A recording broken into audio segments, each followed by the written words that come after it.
All right, in today's video, we're looking at preparing the mind for a weightlifting competition. Now, if you're new to weightlifting competitions, you might already start to feel it. The mind starting to race, the sensations through the body of anxiety or nervousness, however you would express it, going through your body, just thinking about doing a weightlifting competition. For those of you who've already done a weightlifting competition, may already face this. And very often with athletes coming into Project Lift who have done a competition, who are approaching a competition, what they quickly realize is one element to it is the mindset and preparing the mind to perform well. Now, this can expand outside of weightlifting competitions. It really comes into competing at a whole. So let's get into first, how are we going to define the mind? What is the mind? So let's break it down this way. This I do for athletes all the time. Let's start with the physical body.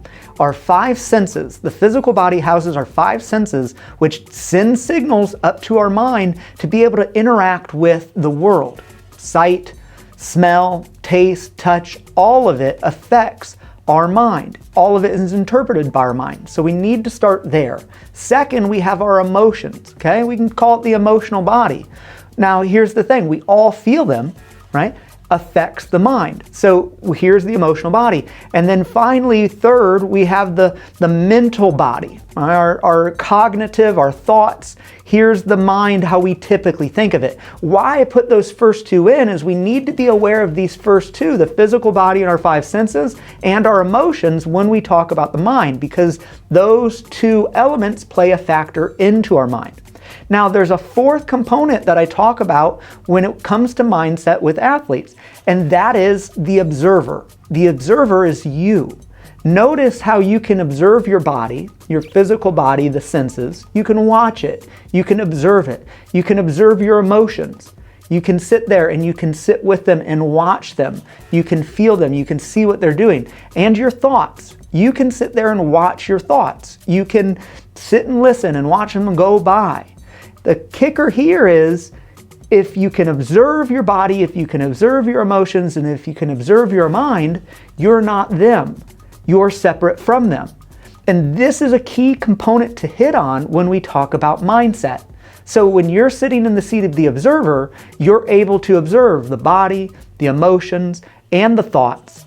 And this is the whole picture when we talk about the mind, these elements coming together and you being in the seat of the observer. Now, as we prepare for a competition, when it comes to preparing the mindset, how I just broke down the mind is very important.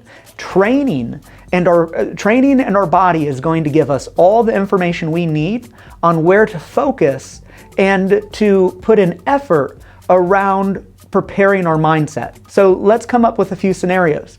We're preparing for a competition and we have our heavy days, right? Here come the heavy days. We have to hit 90%. We have to hit above 90%. We're going for a max. These days can very often turn into a mind game. Oh, I have that competition coming up. I want to do good. What if I don't do good? Here are these things coming.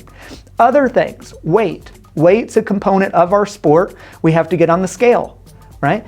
If our weight's off or if we're nervous about our weight, here's another opportunity through training, through preparation for a meet that is going to give us all the information we need to put our focus there. And then finally, let's talk about having a pain. Something hurts, we tweak a shoulder, we injure our back as we're heading into competition. Again, this is an opportunity to focus and to work on mindset. Now, when I talk about pain in all of these, right, there's the mental pain of going after a heavy weight at times. There's the anguish, the emotional pain and the mental pain of preparing our weight to get on the scale for our body weight class. And then often there's a physical pain, right, when we're preparing in competition. I want you to start to see pain as a teacher. Now, remember, when I define the mind, how we're going to look at it, if we're sitting in the seat of the observer, we're able to observe the body, we're able to observe the mind, we're able to observe the emotions. Now, if we're able to observe them and we start to see pain as a teacher, they're going to start to direct us to where we need to focus and what we need to focus on. So again, let's go back into tweaking our back. So we've tweaked our back, here's this back pain.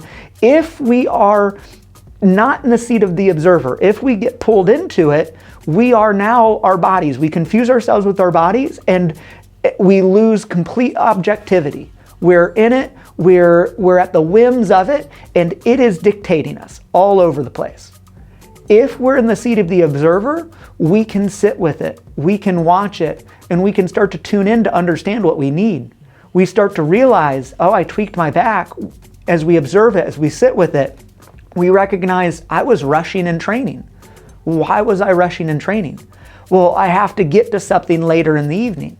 Okay, well, why did I put myself into this position of rushing in this way? It starts to show us a pattern in our training behavior that put us at more risk of injury that we can now correct. Well, I need to get more space for this. Or maybe it's highlighting an issue that we've felt for a while, but we've just been putting off. And now here, finally, it's thrown a brick at us and smacked us hard enough to hurt us for us to be able to turn and go, I really should do that mobility that they've told me about. Or this is the same spot that's happened before. I really should listen to my coach. I really should listen to the physical therapist or the chiropractor when it comes to this.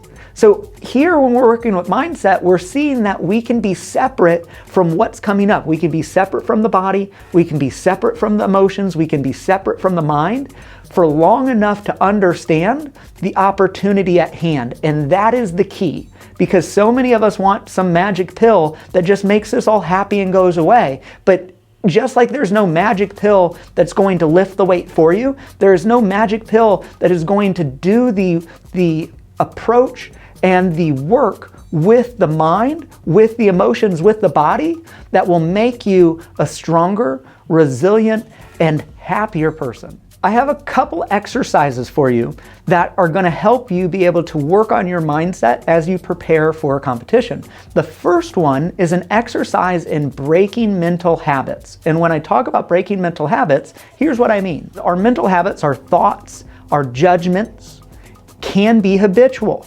If that voice in your head speaks up in the same way at the same time, you start to see this as more of a habitual thing. If you're still separate from the mind, if you're sitting in that seat of the observer. So let's just say you're having a heavy day and things start to go poorly. What does the mind say? What does it often say?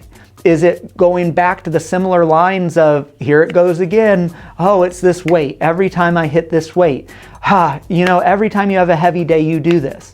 These are the mental habits and the judgments that can come in habitually, that even if it was an okay day, they can start to slip in and make the day worse. So how do we let go of judgment? One tool that I love is our journal. As I just said there, talked about the habitual things. What I'd have you do in a journal exercise is to sit down and think about, when does this voice speak up? And write it all down. Write down when this voice speaks up, and if you start to see it habitually, by doing this, putting it on paper, you are doing what I've talked about through this video of starting to now observe it from a different perspective. You're no longer in it. And if you start to observe it, if you start to notice, that is the rep. If you start to notice when it starts to speak, only then do you have an opportunity to choose a different path. However, we don't notice it, we never have the opportunity. So if we're looking at sets and reps like we're talking about in the weight room, that's what we're doing here when it comes to the mind. The first rep we need to master is noticing it. If you notice it, here comes that voice, you have an opportunity to take a breath, an opportunity to walk right past it. If we're heading up in weight and we felt something and it just didn't feel that good, here comes that voice. We have an opportunity to take a breath, walk away, come back, and hit the lift again. Did it go better? Did it go worse? Do we need to go down in weight, clear our mind, and rebuild? Or have we walked past it? Those are some reps you can take with a journaling exercise. And the second tool that I have for you that you can work on your mindset is a visualization. Now, when we talk about visualization, usually it's only thought about as images in the head. I'm going to see myself making this lift. I'm going to see myself be successful. But we need to take it to the feelings. Remember the model of the human I gave us earlier? We have the physical body, we have the emotional body, we have the mental body. Well, we need to take it from just the mind, we need to put it into that emotional body as well. How does it feel when you're successful? How do you feel inside when you complete a list crisply and strongly and able to stand it up effortlessly, right? How does it feel when you are successful? That's where we need to take it. And I have a gift for you, a free visualization led by our head competition coach, Chelsea, that takes all of our athletes through this. So it's yours for free. Grab it in the link. Here's the kicker. All of our athletes, they've found tremendous support being led through this. If we're frustrated getting the same results, if this issue, your mindset, your mind's getting in the way of your performance at competition or in training, then it's time to do things differently to get a different result. Reach out to us. We can support you here. Hit the discovery call button. We'll connect. We'll talk about what's going on, and we'll show you how we can help you down the path you want to go. So good luck to you. If this video has helped you, make sure you smash that thumbs up button, share it forward, send it to a friend it could help, and subscribe. New videos are coming each week.